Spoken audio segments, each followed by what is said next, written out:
పాటేసుకుంటే ఈ మొక్కలు తీసుకోవాలి. నా వీడియో మంచిగా తీసావు అనుకో తొందరగా పెళ్ళి అవుతుంది, మంచి భార్య దొరుకుతుంది, చల్లగా.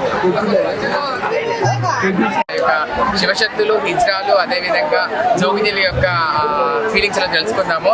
ఒక్కసారి మా హిజ్రాలు ఇక్కడే ఉన్నారు, ఫీలింగ్ చాలా బాగుంది. ప్రతి సంవత్సరం లాగే ఇప్పుడు కూడా అంగరంగ వైభవంగా జరిగింది. అది మాటలు చెప్పడం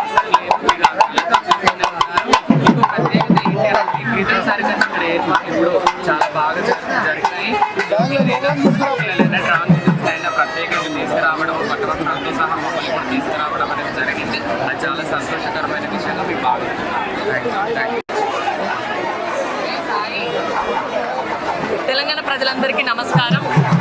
ఈరోజు వేములవాడ శివ కళ్యాణం జరిగిందండి. దానిలో మీకు అందరికి తెలుసు, మేము పార్టిసిపేట్ చేస్తాము జోగిలందరం కలిసి. ప్రతిసారి ఆ తొక్కులీసలాటలో ఆ గుళ్ళో చాలా రష్ ఉన్నా కూడా మేము శివ కళ్యాణంకి రావడం జరుగుతుంది. కానీ ఈ రోజు ప్రత్యేకంగా శివ కళ్యాణం అనేది బయట జరిగిందండి, అంగరంగ వైభవంగా. మేమైతే చాలా చాలా సంతోషంగా ఉన్నాము. అలాగే మేము శివుని భావిస్తూ పసుపు కట్టుకోవడం జరుగుతుంది. చాలా సంతోషం అనిపిస్తుంది మాకు.